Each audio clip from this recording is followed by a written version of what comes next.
Hey Paralys, welcome back to my Para. ഇന്ന് നമ്മൾ സംസാരിക്കാൻ പോകുന്നത് എങ്ങനെയാണ് ക്ലബ് ഹൗസിൽ ഒരു ക്ലബ്ബ് ഉണ്ടാക്കുന്നതിനെ കുറിച്ചാണ്.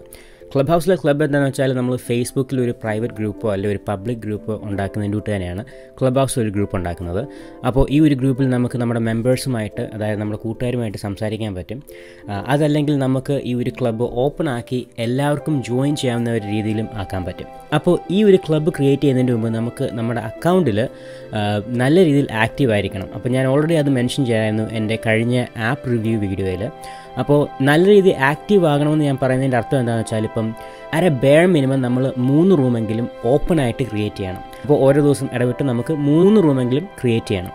അത് ക്രിയേറ്റ് ചെയ്ത് കഴിഞ്ഞിട്ട് ആ ഒരു റൂം ഓപ്പൺ ആയിട്ട് തന്നെ നമ്മുടെ കൂട്ടുകാരുമായിട്ടും അതുമല്ലാതെ ഓപ്പൺ ടു കമ്മ്യൂണിറ്റി എല്ലാവർക്കും ജോയിൻ ചെയ്യാവുന്ന രീതിയിൽ കൊണ്ടുവരണം. പിന്നെ ആ ഒരു റൂം ബെയർ മിനിമം 1 മണിക്കൂറെങ്കിലും ആ കോൺവെർസേഷൻ ബാക്ക് ആൻഡ് ഫോർത്ത് പോകണം. അപ്പോൾ ആ ഒരു പ്രീറെക്വിസിറ്റ് കഴിഞ്ഞിട്ട് നമുക്ക് പിന്നെ ഒരു ഓപ്ഷൻ നമ്മുടെ പ്രൊഫൈലിൽ കിട്ടും. ആ ഒരു ഓപ്ഷൻ എന്താണെന്ന് വെച്ചാൽ നമുക്ക് ആ ഒരു ക്ലബ്ബ് ക്രിയേറ്റ് ചെയ്യാൻ പറ്റുന്ന ഒരു ഓപ്ഷനാണ്.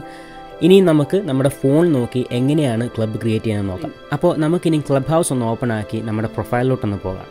പ്രൊഫൈലിൽ പോയി കഴിഞ്ഞാൽ നമ്മൾ ഇച്ചിരി സ്ക്രോൾ ഡൗൺ ചെയ്യുമ്പോൾ മെമ്പേഴ്സ് ഓഫ് എന്ന് പറഞ്ഞൊരു സെക്ഷൻ കാണും. അവിടെ ഒരു പ്ലസ് ബട്ടൺ നിങ്ങൾ കാണും. ആ പ്ലസ് ബട്ടൺ നമ്മൾ സെലക്ട് ചെയ്യുമ്പം നമുക്ക് നമ്മുടെ പുതിയ ഒരു ക്ലബിന് പേര് കൊടുക്കാനും പിന്നെ കുറച്ച് അഡീഷണൽ ആയിട്ടുള്ള ഓപ്ഷൻസും അവിടെ അവൈലബിൾ ആണ്. അപ്പോൾ നമ്മൾ ക്ലബിന് പേര് കൊടുക്കുന്നതിന് മുമ്പ് എനിക്കൊരു കാര്യം ഇവിടെ പറയാനുണ്ട്. അപ്പോൾ നമ്മൾ ഈ ക്ലബിനൊരു പേര് കൊടുക്കുമ്പം അത് പിന്നീട് റീനെയിം ചെയ്യാൻ പറ്റത്തില്ല. അപ്പോൾ മേക്ക് ഷുവർ നിങ്ങൾ കൊടുക്കുന്ന ക്ലബിൻ്റെ പേര് നിങ്ങൾക്ക് ഭയങ്കര ഇഷ്ടമുള്ളൊരു പേരാണ്. എൻ്റെ ഒരു എക്സാമ്പിൾ, ഞാൻ എൻ്റെ യൂട്യൂബ് ചാനലായതുകൊണ്ട് മലയാളി പറയാനുള്ളൊരു ക്ലബ് നെയിമാണ് ഞാൻ കൊടുത്തിട്ടുള്ളത്. അപ്പോൾ നമ്മൾ ആ പേര് കൊടുത്തു കഴിഞ്ഞ ഉടനെ തന്നെ നമ്മുടെ തൊട്ട് താഴെ കുറച്ച് ഓപ്ഷൻസ് ഇവിടെ അവൈലബിൾ ആണ്. ഒന്ന് അലൗ ഫോളോവേഴ്സ്. അലോ ഫോളോവേഴ്സ് എന്താണെന്ന് വെച്ചാൽ, ഇപ്പോൾ നമ്മുടെ ക്ലബ്ബ് ഉപയോഗിച്ച് ഒരു റൂം ഉണ്ടാക്കിയെന്ന് വെച്ചോ. അപ്പോൾ കുറേ റാൻഡമായിട്ടുള്ള ആൾക്കാർ നമ്മുടെ ആ റൂമിൽ കയറിയെന്നിരിക്കും. അപ്പോൾ ആ റാൻഡമായിട്ടുള്ള ആൾക്കാർക്ക് വേണമെങ്കിൽ നമ്മുടെ ആ ഒരു ക്ലബിനെ ഫോളോ ചെയ്യാൻ പറ്റും. അത് ഇനേബിൾ ചെയ്യണമെന്നേ ഞാൻ പറയത്തുള്ളൂ. നിങ്ങളിപ്പോൾ നിങ്ങളുടെ ക്ലബ്ബ് നല്ല രീതിയിൽ ഒരു എക്സ്പാൻഡ് ചെയ്യാൻ നോക്കുകയാണെങ്കിൽ അത് ഇനേബിൾ ചെയ്യാൻ ഞാൻ മാക്സിമം റെക്കമെൻഡ് ചെയ്യാം. ഇപ്പോൾ ആ ഒരു ഓപ്ഷൻ നമ്മൾ ഡിസേബിൾ ചെയ്യുകയാണെങ്കിൽ അവർക്ക് നമ്മുടെ ആ ഒരു ക്ലബിനെ ഫോളോ ചെയ്യാൻ പറ്റത്തില്ല. അപ്പോൾ നമ്മൾ ഒരു പുതിയ ഒരു റൂം തുറക്കുമ്പോഴൊന്നും അവർക്ക് അതിന് നോട്ടിഫിക്കേഷൻ കിട്ടത്തില്ല. അപ്പോൾ അഗൈൻ ഞാൻ ഹൈലി റെക്കമെൻഡ് ചെയ്യുന്നത് അലൗ ഫോളോവേഴ്സ് എന്ന് പറഞ്ഞൊരു ഓപ്ഷൻ ഇനേബിൾ ചെയ്യാനാണ്. പിന്നെ അതിൻ്റെ തൊട്ട് താഴെ നമുക്ക് കിട്ടുന്ന ഓപ്ഷൻ എന്താണെന്ന് വെച്ചാൽ let members start A group. അതിൻ്റെ അർത്ഥം എന്താണെന്ന് വെച്ചാൽ, ഇപ്പം നമ്മുടെ മെമ്പേഴ്സ്, അതായത് ഈ ക്ലബ്ബിലുള്ള മെമ്പേഴ്സിന് വേണമെങ്കിൽ ഒരു റൂം ക്രിയേറ്റ് ചെയ്യാൻ പറ്റും. ആ ഒരു റൂമിൻ്റെ ഒരു ഡിസഡ്വാൻറ്റേജ് എന്താണെന്ന് വെച്ചാൽ, ക്ലബ്ബിൽ ഇല്ലാത്ത ആൾക്കാർക്ക് ആ ഒരു റൂമിൽ ജോയിൻ ചെയ്യാൻ പറ്റത്തില്ല. അപ്പോൾ വേണമെങ്കിൽ നമുക്ക് ജസ്റ്റ് മെമ്പേഴ്സിന് അങ്ങോട്ടും ഇങ്ങോട്ടും ഇൻട്രാക്ട് ചെയ്യാനുള്ള ഒരു ചെറിയ സ്പേസ് നമുക്ക് അവിടെ കൊടുക്കാൻ പറ്റും. So again depending on your need നമുക്ക് അത് ഇനേബിൾ ചെയ്യാനോ ഡിസേബിൾ ചെയ്യാനോ പറ്റും. ഈ ഓപ്ഷൻസ് എല്ലാം നമുക്ക് പിന്നീട്, അതായത് നമ്മുടെ ക്ലബ്ബ് ക്രിയേറ്റ് ചെയ്ത് കഴിഞ്ഞിട്ട് നമുക്ക് ചേഞ്ച് ചെയ്യാൻ പറ്റും അല്ലെങ്കിൽ മോഡിഫൈ ചെയ്യാൻ പറ്റും. അതെങ്ങനെയാണെന്ന് ഞാൻ കുറച്ചും കൂടെ കഴിഞ്ഞ് കാണിച്ചു തരാം. അപ്പോൾ അതിൻ്റെ തൊട്ട് താഴെയുള്ളൊരു option make members list private. അതിൻ്റെ അർത്ഥം എന്താണെന്ന് വെച്ചാൽ, ഇപ്പം നമ്മുടെ ആ ഒരു ക്ലബ്ബിൽ ആരെങ്കിലും റാൻഡമായിട്ടുള്ള ഒരാൾ പോയെന്ന് വെച്ചോ.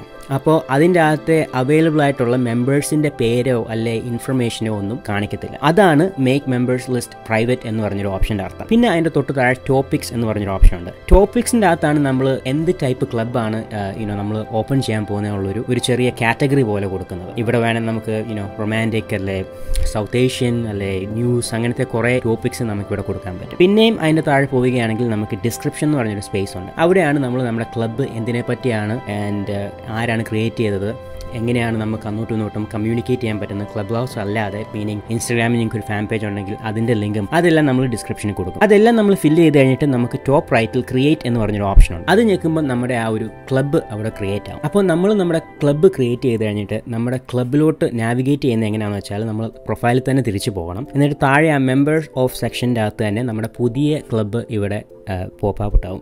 എന്നിട്ട് നമുക്ക് നമ്മുടെ ക്ലബിൻ്റെ പേരൊന്ന് സെലക്ട് ചെയ്യണം. സെലക്ട് ചെയ്ത് കഴിഞ്ഞിട്ട് ഒന്ന് ടോപ്പ് റൈറ്റ് നമുക്കൊരു ഗിയറിൻ്റെ ഒരു ലോഗോ നമുക്ക് കാണാൻ പറ്റും. അത് സെലക്ട് ചെയ്യുകയാണെങ്കിൽ നമ്മൾ നേരത്തെ സെറ്റ് ചെയ്ത കാര്യങ്ങളൊക്കെ മാറ്റാൻ പറ്റും. അതായത് എഡിറ്റ് ക്ലബ് ടോപ്പിക്സ് മാറ്റാൻ പറ്റും. ഇവിടെയാണ് നമുക്ക് ആ കാറ്റഗറീസ് ഒക്കെ മാറ്റാൻ പറ്റുന്നത്. അല്ലെങ്കിൽ നമുക്ക് വേണമെങ്കിൽ എഡിറ്റ് ക്ലബ് റൂൾസ് ചെയ്യാൻ പറ്റും. എൻ്റെ club rules just be kind, B human and B civil. ഈ ഒരു റൂൾ സെക്ഷൻ നമുക്ക് അപ് ടു 3 റൂൾസാണ് കൊടുക്കാൻ പറ്റുന്നത്. അപ്പോൾ നമുക്ക് ഡെഫിനറ്റായിട്ട് ഇച്ചിരിയും കൂടെ ഇൻഫർമേഷൻ അതിനകത്ത് കൊടുക്കാൻ പറ്റും. No curse words or something like that. അതിൻ്റെ അടിയിൽ കേഴ്സ് വേർഡ്സ് പറയുന്ന ആൾക്കാരെ കിക്ക് ഔട്ട് ചെയ്യുന്നുള്ള ഒരു ചെറിയ റൂളോ അങ്ങനെയൊക്കെയുള്ള കാര്യങ്ങൾ നമുക്ക് റൂൾസ് ആ സെക്ഷനിൽ കൊടുക്കാൻ പറ്റും. പിന്നെ അതിൻ്റെ തൊട്ട് താഴെ നമ്മൾ പോവുകയാണെങ്കിൽ ഡു നോട്ട് അലൗ ഫോളോവേഴ്സ് എന്നുള്ളൊരു ഓപ്ഷനാണ് കാണുന്നത്. അതാണ് ഞാൻ നേരത്തെ പറഞ്ഞില്ല, നമുക്ക് ആ ഒരു ഓപ്ഷൻ ഇനേബിൾ ചെയ്യാനും ഡിസേബിൾ ചെയ്യാനും പറ്റും ഒരു ക്ലബ്ബ് ക്രിയേറ്റ് ചെയ്ത് കഴിഞ്ഞാൽ. പക്ഷേ ഞങ്ങൾക്ക് ഇവിടെ കാണാൻ പറ്റുന്നുണ്ട് നമുക്ക് നമുക്ക് ക്ലബിൻ്റെ പേര് മാറ്റാൻ പറ്റുന്നില്ല. അതാണ് ഞാൻ പറഞ്ഞത്. നമ്മൾ ഒരു ക്ലബ്ബ് ചൂസ് ചെയ്യുമ്പം, അതായത് നമ്മൾ ആ ക്ലബ് നെയിം ചൂസ് ചെയ്യുമ്പോൾ make sure you really like it. Anyway, നമുക്ക് താഴെ അഡീഷണൽ ആയിട്ടുള്ള കുറേ ഓപ്ഷൻസ് ഉണ്ട്. Let members start room. ഈ ഒരു ക്ലബ്ബിൽ ഞാനത് ഓപ്ഷൻ ഇനേബിൾ ചെയ്തിട്ടില്ല. അങ്ങനത്തെ കുറേ കാര്യങ്ങൾ നമുക്കിവിടെ ചെയ്യാൻ പറ്റും. ഇനി നമുക്ക് എങ്ങനെയാണ് ഒരു റൂം സ്കെഡ്യൂൾ ചെയ്യുന്നതെന്ന് നോക്കാം.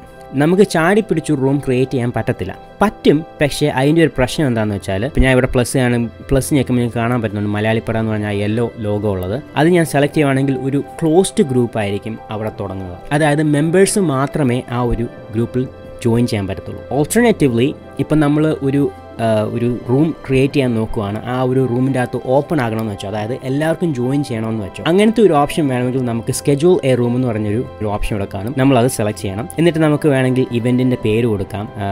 ആൻഡ് നമുക്ക് വേണമെങ്കിൽ കോഹോസ്റ്റിനെ ആഡ് ചെയ്യാൻ പറ്റും. അപ്പോൾ നമ്മുടെ ഫോളോവേഴ്സ് ലിസ്റ്റിൻ്റെ അകത്തുള്ള ആൾക്കാരെയും ഇതിൻ്റെ അകത്ത് ആഡ് ചെയ്യാൻ പറ്റും. മെമ്പേഴ്സ് ആകണമെന്ന് ആവശ്യമില്ല. പിന്നെ അഡീഷണൽ ആയിട്ട് 2-3 കുറേ ആൾക്കാരെ നമുക്ക് കോഹോസ്റ്റ് ആക്കാൻ പറ്റും. പിന്നെ നമുക്ക് ഇവിടെ കാണാൻ പറ്റുന്നത് ഡേറ്റ് നമ്മളൊന്ന് ശ്രദ്ധിക്കേണ്ട കാര്യമാണ്. നിങ്ങൾക്ക് ഇവിടെ കാണാൻ പറ്റുന്നുണ്ട് ഓട്ടോമാറ്റിക് ആയിട്ട് തന്നെ നമ്മൾ ആ ദിവസത്തിൻ്റെ 2 ദിവസം കഴിഞ്ഞാണ് ആ ക്ലബ്ബ് ഓപ്പൺ ആക്കാൻ നോക്കുന്നത്. പക്ഷേ നമ്മൾ വെരി ലൈക്ലി നോക്കുന്നത് ആ ദിവസം തന്നെ ക്രിയേറ്റ് ചെയ്യാനായിരിക്കും. അപ്പോൾ നമുക്ക് ഇന്ന് ജൂൺ 5 ആണ്. അതുകൊണ്ട് 5 ഞാൻ സെലക്ട് ചെയ്തിട്ട് ഏത് സമയമാണ് നമുക്ക് ഈ റൂം ഓപ്പൺ ചെയ്യേണ്ടതെന്ന് ഉള്ളൊരു ഓപ്ഷനാണ് അടുത്തത് വരുന്നത്. തൽക്കാലം ഞാൻ 11 മണി എന്നുള്ളൊരു ഓപ്ഷൻ ഞാൻ സെലക്ട് ചെയ്തിട്ട് ഹോസ്റ്റ് ക്ലബ്ബ് എന്ന് പറഞ്ഞ സെക്ഷൻ്റെ അകത്ത് ഏത് ക്ലബ്ബിലാണ് നമുക്ക് ഈ റൂം സ്കെഡ്യൂൾ ചെയ്യേണ്ടതെന്നുള്ളൊരു ക്വസ്റ്റനാണ്. ഞാൻ മലയാളിപ്പട തന്നെയാണ് സെലക്ട് ചെയ്തേക്കുന്നത്. പിന്നെ ഇവിടെ ഉള്ള option open to members only.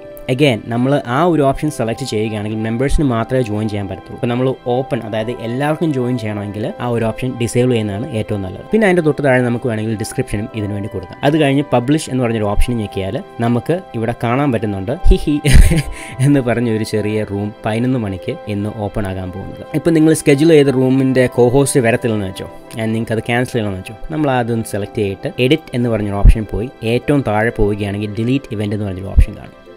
അങ്ങനെ നമുക്കങ്ങ് ഡിലീറ്റ് ചെയ്യാൻ പറ്റും. അപ്പോൾ അതൊക്കെയാണ് നമ്മുടെ ക്ലബിൻ്റെ അകത്തുള്ള കുറച്ച് ഫീച്ചേഴ്സ്.